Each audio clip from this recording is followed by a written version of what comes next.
Oi, gente, tudo bem? Hoje a gente está aqui com o Alan Vilade e a gente vai falar um pouquinho sobre a visão dele, sobre a desigualdade do futebol feminino. Oi, Alan, tudo bem? Tudo bem, Mia, com você? Tudo ótimo. A gente queria saber como você entrou nesse mundo do jornalismo esportivo. Olha, é uma história bem longa, tá? Eu sempre fui apaixonado por esporte. Eu costumo dizer que eu tenho três pilares na vida, de paixão assim mesmo. Eu tenho paixão por Brasília, pela comunicação e pelo esporte. Então eu resolvi unir as três coisas. Eu trabalhava em outra área da sociedade, trabalhava com produção industrial, muito nada a ver, né? Mas eu sempre fazia as minhas brincadeiras há muito tempo atrás, e mesmo antes de me formar jornalista. Fazia minhas brincadeiras, montei um blog, a época era aqueles blogs bem antigos, bem tradicionais que tinham.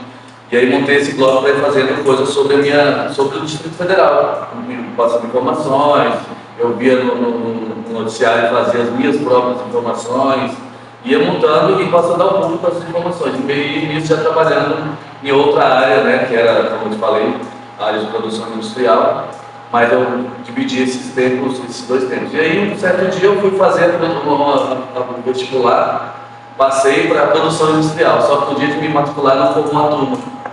E aí a menina que estava me atendendo no guichê falou para mim que eu poderia realmente escolher o que eu queria. Eu falei, então, já era casado, minha esposa estabilizada no trabalho dela, eu virei para ela e falei assim, ela estava do meu lado, eu falei, eu vou escolher fazer jornalismo. Ela falou jornalismo. Ela, e aí, o que você vai fazer? Eu falei, não, vou deixar e vou mudar de lado de vez agora, vou virar a chave. Ela falou, tô contigo. Aquele foi o pontapé inicial para mim. Porque eu precisava ouvir. Quando ela falou, tô contigo, larguei tudo, acumulei um pedido de demissão, não pedi demissão. Fiz um acordo na empresa, já trabalhava há muito tempo. Aquilo me deu uma boa condição financeira por um tempo para eu segurar. Isso já tinha 30 anos. Já vim fazendo desde os 20 essa parte de como lazer, como hobby, né, a comunicação. E aí consegui segurar um bom tempo financeiramente, minha esposa também me deu muito apoio. E já no primeiro mês, primeiro semestre de faculdade, já consegui um estágio muito bom dentro do Jornal da Brasília. E aí, nisso, lá dentro, fui criando as oportunidades. Aí foi surgindo, aí o esporte tinha um espaço, um site muito bom, era o melhor na época, chamado Esporte Candando. E aí o pessoal do Esporte Candando viu minha paixão. E o primeiro jogo que eu fiz foi de basquete de Brasília, no NBB, se eu não me engano, ou na Sul-Americana, não lembro, sei que foi no ginásio da SEB aqui em Brasília. E de lá para cá nunca mais deixei o jornalismo esportivo, então aí até hoje. Você comentou com a gente que você é um militante nessa área do futebol feminino. Eu quero saber como você começou a ter essa visão em relação a isso. Olha, o futebol feminino, eu sou adepto às causas sociais. A causa social para mim me atinge mesmo, me traz um sentimento de querer ajudar de verdade. E o futebol feminino ainda mas naquela época ainda era mais difícil de se trabalhar nele, de se atuar dentro dele. Tanto as atletas, principalmente as atletas, as pessoas que trabalham no meio, e a comunicação também. Então eu resolvi que eu iria ser um militante para ajudar aquelas meninas. Eu já fiz diversas coisas além do jornalismo, além da comunicação, para ajudar atletas. Já trabalhei em equipe, vendendo livros, ajudando a vender camisetas, enfim, fiz diversos trabalhos para poder ajudar na extinta equipe do gama feminino. Hoje não tem mais, que muitos atletas, inclusive na época, se transformam, eles passaram para o Real Brasília, que hoje é o principal time da cidade. Então, assim, e essa causa social do feminino é o que me deixa, que me dá combustível, na verdade, para que eu possa seguir e ajudando essa modalidade, que ainda já cresceu um pouco, está em crescimento, mas ainda é uma modalidade que precisa de muita ajuda. E você falando dessa falta de visibilidade, o que você acha que precisa mudar, assim, para que as meninas comecem a ter mais visibilidade, que as pessoas comecem a ver e enxergar elas com outros olhos? Nara, é uma questão cultural e social. O Brasil, a cultura do Brasil ainda é muito preconceituosa. Ainda tem essa questão embutida dentro da nossa sociedade, que infelizmente acontece, e nós precisamos lutar contra isso. Então não é algo apenas do futebol feminino, da modalidade, é algo que a gente precisa lutar dentro da sociedade. E essa luta vem acontecendo, realmente. Eu vejo que muitas pessoas estão aderindo a essa luta contra esse preconceito, né? Você vê das mulheres no mercado do trabalho, das mulheres, aquela história de lugar de mulher na cozinha. Não, para com isso, pelo amor de Deus, chega disso, né? Aliás, nunca deveria ter existido. Hoje em dia, então, a modernidade que está na nossa sociedade, nós não podemos ter mais isso.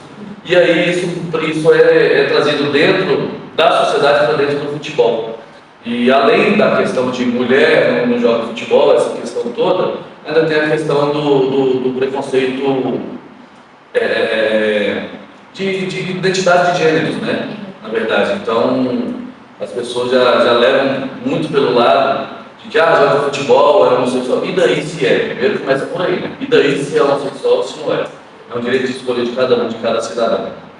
E aí começa aquele olhar preconceituoso, e aí os olhares, aí eu falo de patrocínio, de quem comunica, de quem vai apoiar, os olhares dessas pessoas são preconceituosos já por cultura, como eu já falei.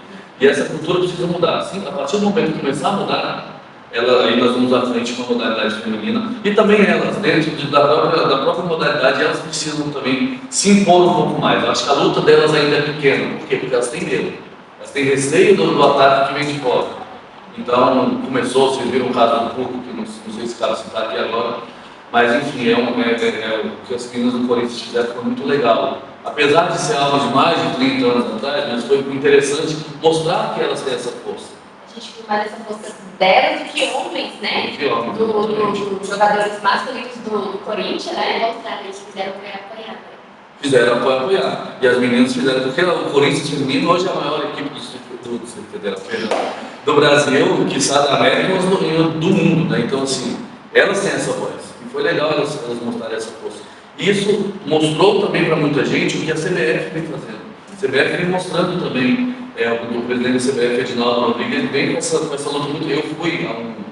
Eu trabalho como supervisor de comunicação da CBF aqui em Brasília, e eu fui convidado e fui a um simpósio que teve na CBF lá no Rio de Janeiro, falar sobre a questão do preconceito e do racismo.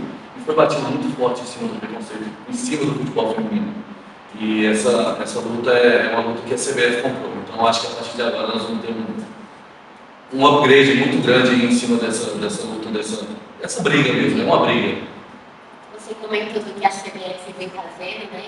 A gente vê nos últimos anos a criação de mais campeonatos. Por exemplo, a gente tem agora a Série A3, uma divisão que antes não tinha um campeonato. Por que você acha que demorou tanto para acontecer? Justamente por isso, justamente pelas pessoas terem receio do que a sociedade vai pensar e vai começar a querer, de repente, atacar, né? Mas aí nós tivemos a grande sorte da ex-atleta Aline Pellegrini, que era diretora de competições femininas, agora ela era diretora de competições gerais da CBF, diretor de competições, não, coordenadora, perdão. E aí a Aline não teve esse medo, não teve esse receio. Ela falou, vou criar, vou fazer acontecer. E ela conseguiu, e está conseguindo. Eu creio que tem muita coisa para acontecer ainda, mas a chegada da Aline Pellegrini dentro da CBF foi fundamental, primordial para que a gente possa realmente começar a ter essa visibilidade maior e esse crescimento em competições, né? A questão da Série A3 foi algo fundamental para o futebol feminino. Por quê? Porque ainda existem aqueles times que, poxa, eu não sei se a palavra coitado não é legal de falar, mas tem a vontade de fazer, mas não tem a condição ideal de fazer. Então a Série A3 foram por essas seguintes. Na verdade é para federar essas equipes que às vezes tentam fazer. A Série A2 a qualidade estava muito baixa. Então essa qualidade menor que vem para a Série A3 é dar 2 por diante, já começa a aumentar essa qualidade. Então você vê um profissionalismo maior em cima disso. Você falou dessa questão da linha, a gente vai entrar um pouco nessa área da mulher no mercado de trabalho, do jornalismo esportivo. A gente sabe que tem aumentado nos últimos anos, a gente vê, por exemplo, a Renata Silveira, narrando comentaristas. Mas o que você acha que pode fazer para aumentar esse número? Para elas alcançarem esse espaço que demorou tanto tempo para chegar? Olha, já está muito grande, né? Já está muito grande. A entrada delas, inclusive, elas narrando futebol masculino, tendo a visibilidade. A Renata é uma amiga particular, a gente conversa muito e ela até fala assim, eu nunca imaginei que fosse chegar na Globo. E a Globo tem uma aceitação tão grande de uma narradora mulher como estou tendo.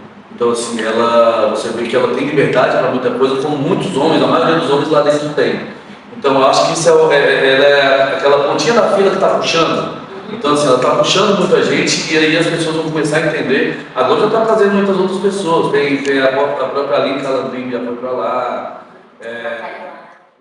Não estou falando, não estou puxando pro sardinha para veículo nenhum. Tem gente que tem aquela cultura novamente. Não gosto da Globo. Gente, a Globo é a maior emissora do Brasil e uma das maiores do mundo. E eu acho que se uma emissora como a Globo puxar para uma causa dessa, é onde nós vamos chegar mais longe. Então acho que precisa disso. Os maiores, os grandes, realmente puxarem, entenderem que precisamos deles para que a gente possa ser maior ainda. Você citou também da questão do patrocínio nos clubes. A gente sabe que o patrocínio no futebol feminino ainda é muito pequeno em relação ao masculino e principalmente o patrocínio individual das atletas. Muitas atletas hoje em dia não têm patrocínio de chuteiras, por exemplo. O que você acha dessa situação? Nós temos duas jogadoras hoje em Brasília, a Lorena Bedoya e a Leila Andrade, jogam no Real Brasília, time de Série A1 de Campeonato Brasileiro. Elas são colombianas, são da seleção colombiana. E elas são patrocinadas, uma pela Nike e outra pela Adidas. As chuteiras delas chegam, e aliás tem que chegar chuteiras para elas, e elas chegam pares a mais, e elas passam para os companheiros. Olha só que legal isso. Então assim, dentro de Brasília, quem imaginava que Brasília ter uma situação dessa?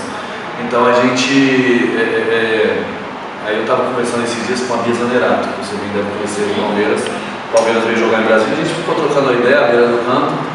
E ela me falou sobre isso. Ela falou que ela tem lutado muito com os patrocinadores, que ela já tem patrocinadores próprios dela. Ela tem lutado muito com os patrocinadores dela para acreditar em outros atletas. E os patrocinadores estão começando a dar essa abertura, né? Mas aí, acho que esses patrocínios pessoais não é o que vai fazer crescer tanto. O patrocínio para o conjunto é melhor, para os clubes, para as federações, para a própria CBF, porque a CBF hoje tira o dinheiro dela para fazer a A3, por exemplo.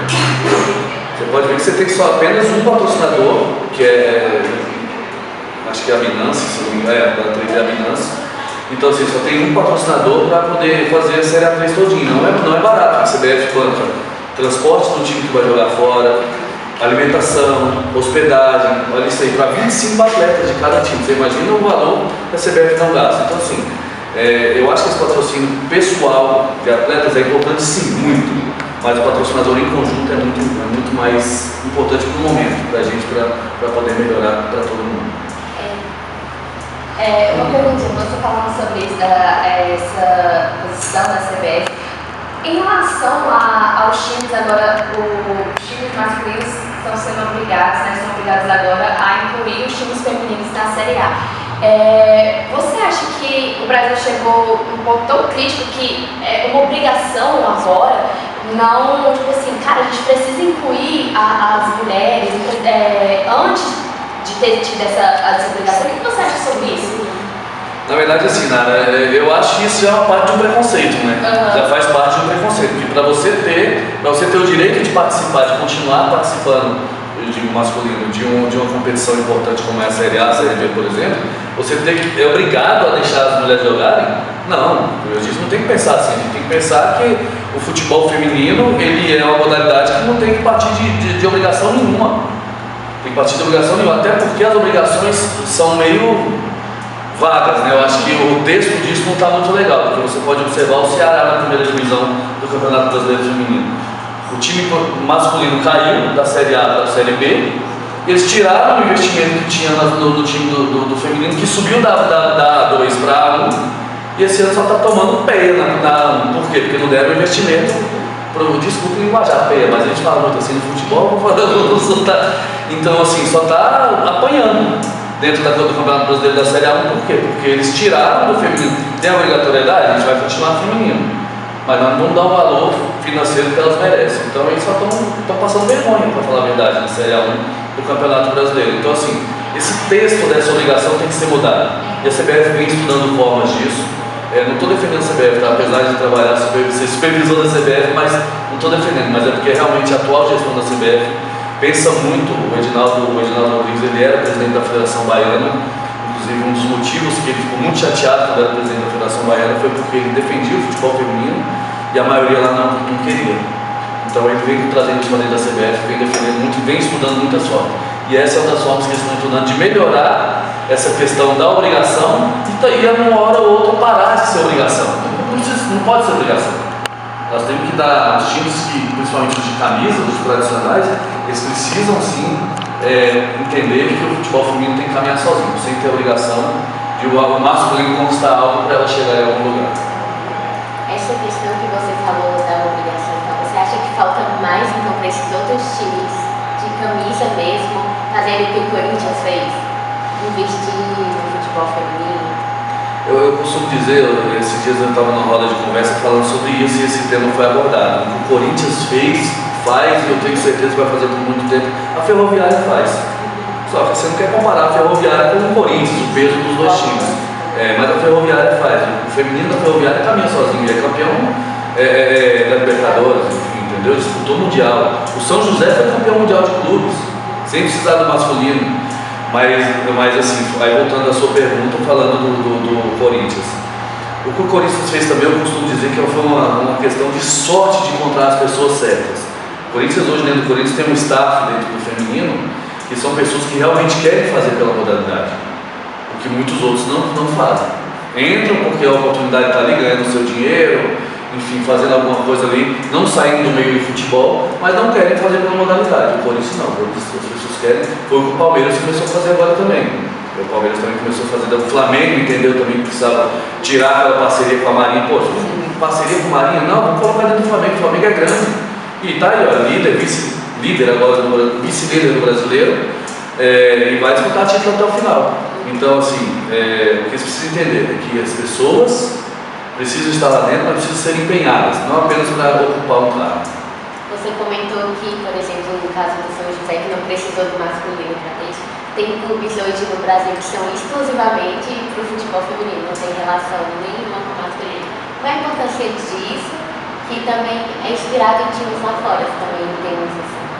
Eu gosto de citar sempre exemplos, né? Brasília, nós temos o Minas Brasília, que está na Série A2, que desde 2012 eu fui uma das pessoas que ajudei nesse processo todo lá dentro, com a Nayara, as irmãs, que são as presidentes do clube, que é só exclusivamente para o feminino. Temos o Crespon também, mas infelizmente o Crespon está numa situação não muito boa. E aí nós temos o caso do Kinderman, né? Kinderman lá em Santa Catarina, depois do seu Salésio, o presidente, pessoa maravilhosa, tive a oportunidade de conhecer. Depois do seu Salésio faleceu, o Kinderman vem por água abaixo. Aí a questão, entende que eu acabei de falar na pergunta anterior? São pessoas que são empenhadas por isso. E se não tiver essas pessoas empenhadas, não vai à frente. Não vai à frente. Então assim, mas é legal que tenham essas equipes únicas e exclusivamente focadas no feminino, porque eles vão saber escolher melhor os seus profissionais para poder fazer esse trabalho de engrandecimento da modalidade. Aí eu vou conectar, eu acho que precisa se preparar de ser um clube da Luluzinha. Porque todo treinador que chega dentro da seleção brasileira são as mesmas convocadas, não muda. Aí a sueca Pia Sandhage chegou agora não, já tem um tempo que ela chegou e a gente pensou, poxa, vai mudar. Legal, vai mudando o estilo de jogo, modelo de jogo, essas coisas vão mudando. Mas as convocadas praticamente as mesmas. A gente sabe as mesmas pessoas. E a gente tem muito, poxa, nós temos mais uma vez, vou puxar a sardinha para o nosso lado. Nós temos a Gabi Soares, que é a meio campo do Real Brasil aqui. Você conhece? Ela tem qualidades 1000 acima de outros que lá dentro estão. Então assim, a gente precisa tirar tem que sair da caixinha, não pode ficar nessa questão da gente só ficar convocando alguns, tem que mudar, vamos diversificar, vamos fazer um processo de mudança, dos jogadores diferentes, enfim. Poxa, eu acho que até mudou um pouco, acabou, por exemplo, a era Marta está acabando, até porque também a idade vai chegando, a era Marta está acabando, a Bárbara no gol, a era da Bárbara também vem acabando também, enfim. Mas a gente precisa entender que a renovação é importante. Se não tiver essa renovação, qualidade nós temos. O futebol brasileiro não é só o país do futebol masculino, não. O feminino também, em qualidade, nós temos demais. Qualidade e quantidade. Mas nós precisamos entender que é necessário ter essa renovação de peças lá dentro. Igual, então, trazer meninas mais novas, as meninas então, já estão iniciando uma carreira, mas tem um talento enorme, igual é no masculino, né? Porque no masculino você vê meninos de 18, 19, 20 anos. Já vem de discutir lá. Sim, o Vinícius Júnior. O Henrique, né, daqui de Brasília. Sim, e aí, então, essa mudança de idade também influencia muito, né? Porque, por exemplo, a gente estava vendo Formiga, mais de 40 anos, Cristiane, vem a Marta que a época dela o tempo dela está acabando, assim, vamos dizer assim. Então, essa mudança para chamar mais as meninas novas é um ponto a ser discutido também? O futebol como um todo, ele passa pela renovação pela base. E se você não der valor nessa base, nós não vamos ter essa renovação. Então é necessário também no futebol feminino, mas infelizmente no futebol feminino no Brasil, Os times de camisa sim, até tem, mas os times menores, como no masculino, não tem muito essas bases. Sub-15, sub-17, sub-20, enfim, não tem. São poucos os times que têm, os times de menor expressão. Os times de maior camisa tem sim, mas ainda é pouco. Então é importante sim, você falou essa renovação com idade, inclusive não apenas de jogadoras que já estão no mercado, já estão renomadas, enfim, mas de nome sim é importante que aconteça isso. Mas eu tenho notado uma mudança já tenho notado essa mudança. Nós tivemos aí, tivemos uma jogadora, a primeira jogadora que está no Corinthians hoje, a Johnson, ela era de Toledo, lá do Paraná. Foi estipulado o valor no passe dela para venda para o exterior e venda para o Brasil. O Corinthians acabou comprando, a menina tem 16 anos, ela está jogando lá no sub-20 do Corinthians. Se você olhar a menina jogando, para mim ela já teria oportunidade na seleção principal, nem que seja para estar no grupo ali. Então, assim, é importante sim, é importante que a idade seja bem observada nesse momento dessa renovação. Você acha que essa questão da categoria de base no futebol feminino vai acabar influenciando no rendimento das atletas? Porque, por exemplo, se a gente já tem uma Formiga jogando aos 45 anos que não teve toda essa preparação, imagina as meninas que vão vir com essa preparação. Aí já aquilo que eu falei no começo, elas têm que entender também que elas são atletas profissionais. E muitas ainda não entendem, levam muito na brincadeira. A Formiga foi uma profissional, também tive a oportunidade de conversar muito com ela sobre a carreira. A Formiga foi uma profissional que desde cedo, mesmo o meio não sendo tão profissional, e a Formiga pegou um tempo em que nós fomos proibidos de jogar futebol feminino no Brasil. Mas ela continuou se cuidando e se tratando.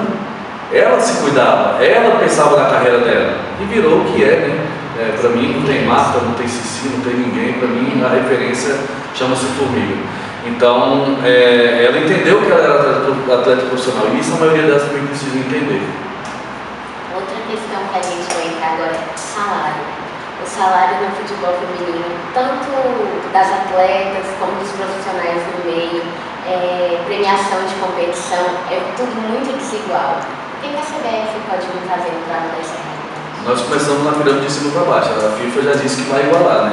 Sim. A FIFA vai igualar o prêmio do Mundial, do masculino com o feminino. Isso aí já é algo louvável, muito louvável, inclusive. E aí os exemplos, como aquela questão dos exemplos que eu falei, se o pai de todos, a mãe de todos, que é a FIFA, está fazendo isso, por que não fazemos por aqui? E a CBF já vem também estudando, é uma das coisas que a CBF estuda, fazer essa premiação. Eu não vou dizer que vai igualar não, tá? Mas vai chegar próximo. Vai chegar próximo do masculino. A Libertadores da América é $1,5 milhão para o campeão. Libertadores feminino, já nessa próxima edição. Então, assim, já é algo que já vem sendo visto a olhos nus. Isso vem acontecendo, mas ainda estamos anos-luz distante do masculino. Os salários, principalmente. A principal jogadora do Brasil hoje, posso dizer que é a Bia Zanerato, falando em questão de nome e de salários. A Bia Zanerato ganha 120 mil no Palmeiras. Mas 120 mil é um atleta de Série C no Brasil, do masculino. Isso eu falo com conhecimento que eu estudo muito essa questão. Então, assim, olha como nós estamos distantes.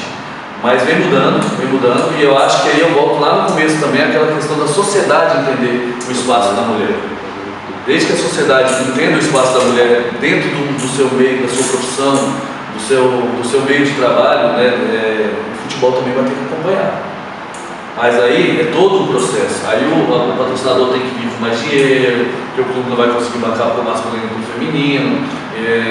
Então, assim, se o patrocinador, nesse processo, o patrocinador começar também a acreditar, vai ser mais fácil, teoricamente mais fácil, esse aumento, né, considerável de salários, premiações e tudo, enfim, dentro do futebol feminino.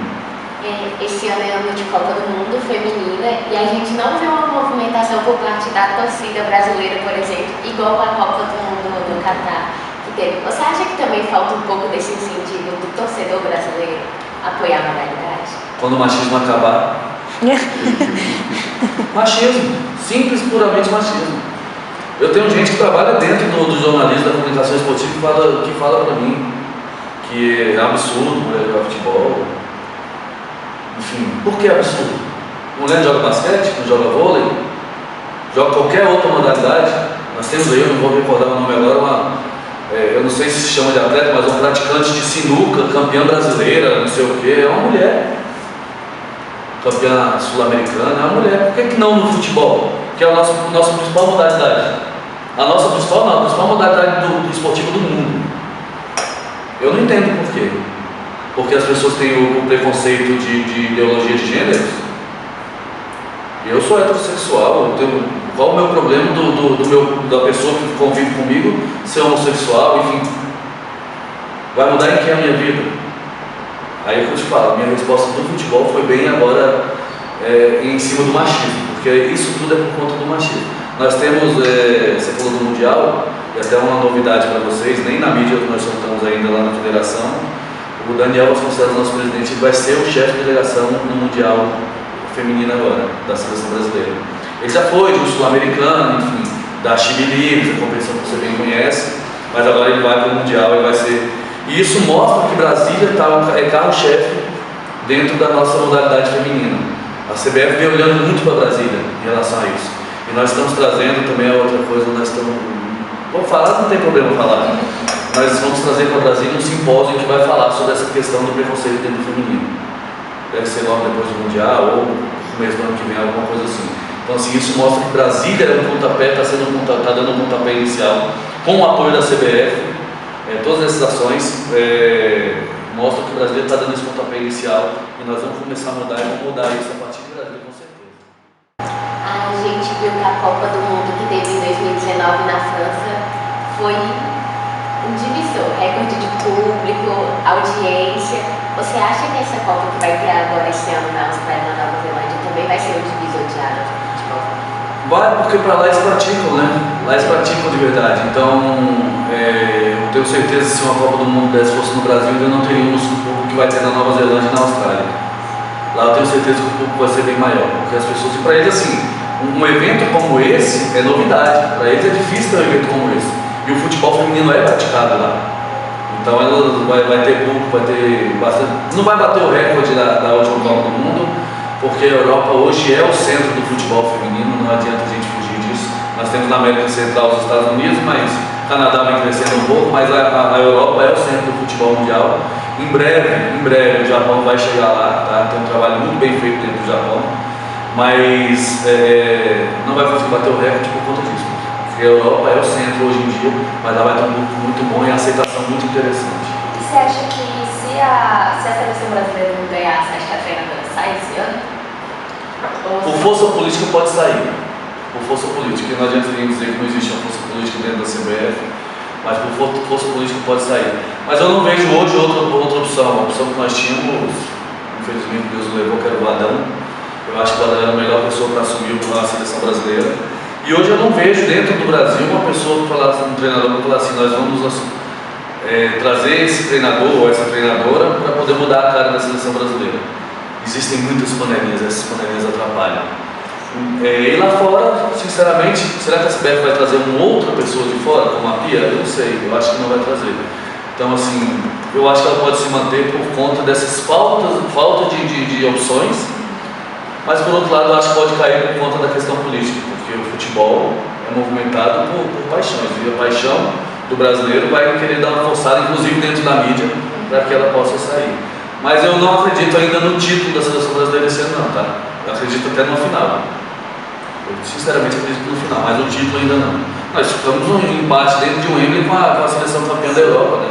Foi a Inglaterra. Perdemos nos pênaltis. E jogando bem. Então, assim, eu acredito no final, mas o título eu acho que fica para a próxima. Essa questão de treinador que você falou, a gente vê poucas mulheres treinando ainda os times femininos. Por que disso você acha? Ainda nessa questão do machismo também. E o que a gente pode fazer para mudar? Tipo, a CBF pode dar uma preparação de curso para treinadores que voltam para o masculino, para jogadores que estão encerrando a carreira. Existem os cursos da CBF. A CBF hoje tem um curso de treinador Pro, A, B e C. Dentro desses cursos da CBF a gente vê muita mulher já se preparando, inclusive nos mais altos níveis, que é a A e a Pro. Mas eu acho que tem que ter essa especialização própria para o feminino. É difícil falar isso porque se você divide, vamos falar que é preconceito, se você deixa junto, de repente não se prepara tão bem para o feminino como se tivesse dividido, entendeu? Mas acho que a CBF tem que pensar muito nessa questão dessa preparação, porque as mulheres estão se empenhando, estão querendo sim. A vontade delas é de que realmente tenham mais mulheres dentro do futebol feminino, mas ainda as pessoas que comandam precisam criar artifícios melhores para elas poderem se preparar. Eu acho que você conseguiu abordar bastante coisa: salário, patrocínio, investimento, visibilidade. E assim, quando você como jornalista esportivo, para finalizarmos, a gente sabe que essa área ainda é muito incomum. Quando a gente fala assim, você quer ser jornalista, nossa, não vejo ninguém falando que quer ser jornalista. Então, pegando nesse âmbito geral, qual